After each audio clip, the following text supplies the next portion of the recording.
तो hello everyone, welcome to my YouTube channel study with वेविद। तो हम आपको बता दें कि हमारे इस चैनल पे BCA, BBA, BCom and MCA से रिलेटेड वीडियो लेक्चर डाले जाते हैं। तो आज हम डिस्कस करेंगे ऑब्जेक्टिव ऑफ बिजनेस इकोनॉमिक्स के टॉपिक को। हमने एक नया सब्जेक्ट चालू किया है जो कि बिजनेस इकोनॉमिक्स का है। इसमें हम एग्जाम पॉइंट व्यू से इंपॉर्टेंट क्वेश्चंस को बस पढ़ेंगे। तो चलिए स्टार्ट करते हैं। ऑब्जेक्टिव ऑफ बिजनेस इकोनॉमिक्स मतलब ऑब्जेक्टिव मीन्स होता क्या है आपको पहले समझा देना।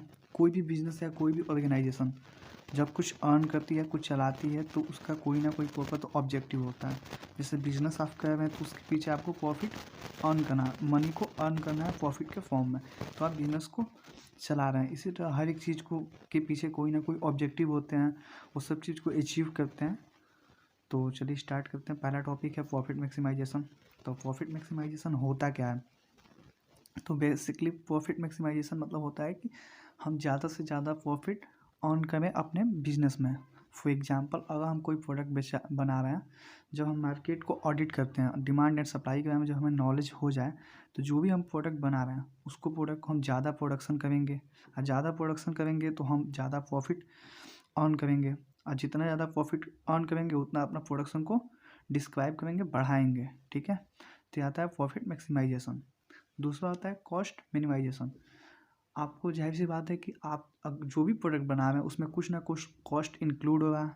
जो भी आपकी पूंजी, जो भी आपका कॉस्ट लग रहा है, तो आप उसको क्या सोचेंगे कि कम से कम कॉस्ट लगे और ज़्यादा से ज़्यादा हम प्रॉफिट जनरेट कर पाएँ। तो इसलिए अगर हम छोटे पैमाने पे कॉस्ट को रखता है तो कम प्रोडक्ट हम बना पाते हैं। जब हमारा प्रोडक्शन बहुत बड़ा बनता है, कॉस्ट बहुत बड़ा बनता है, तो हम ज़्यादा प्रॉफिट अर्न नहीं कर पाते हैं। इसलिए हम कॉस्ट को मिनिमाइज करने की कोशिश करते हैं। जितना ज़्यादा कॉस्ट, अगर कोई प्रोडक्ट, फॉर एग्जांपल अगर आपने प्रोडक्ट बनाया 20 रुपये की, जिसमें आपकी मार्जिन है 10 रुपये, ठीक है, कॉस्ट की मतलब कि कॉस्ट की लागत 8-10 रुपये है, आपकी प्रॉफिट उससे 10 रुपये अर्न करना है। और जब आपकी उस प्रोडक्ट की कॉस्ट 8 रुपये हो जाए तो आप ज़्यादा अर्न करेंगे। तो यही होता है कॉस्ट मिनिमाइजेशन का फ़ायदा। तीसरा होता है मार्केट एनालिसिस एंड स्ट्रेटेजी। जो भी मार्केट में क्या चल रहा है, किस चीज़ की डिमांड है, क्या हम आगे फर्दर मतलब फ्यूचर में इस चीज़ की प्रोडक्ट की डिमांड बढ़ेगी, उस चीज़ को नज़र रखे हुए हम अपने प्रोडक्ट को बनाते हैं और मार्केट में सेल करते हैं। चौथा है रिसोर्स एलोकेशन एंड ऑप्टिमाइजेशन।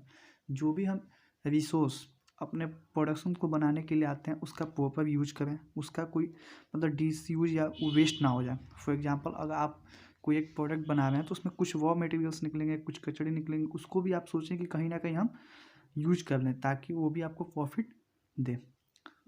और पांचवा पॉइंट है forecasting and planning.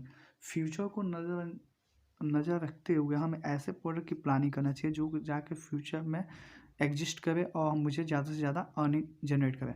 For example, अगर मार्केट में कोई प्रोडक्ट की डिमांड आगे चल के बढ़ने वाली है तो उससे अफिएटेड, उससे रिलेटेड प्रोडक्ट को आप बनाएं ताकि वो आपको ज़्यादा से ज़्यादा प्रॉफिट जनरेट करके देगी।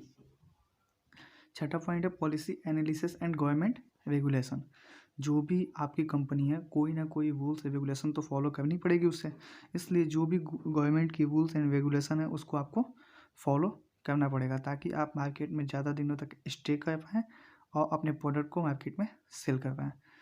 तो आई होप आपको ये समझ में आया होगा कि ऑब्जेक्टिव ऑफ बिजनेस इकोनॉमिक्स क्या है। ठीक है, तो मिलते हैं एक नए वीडियो के साथ। Thanks for watching my YouTube channel.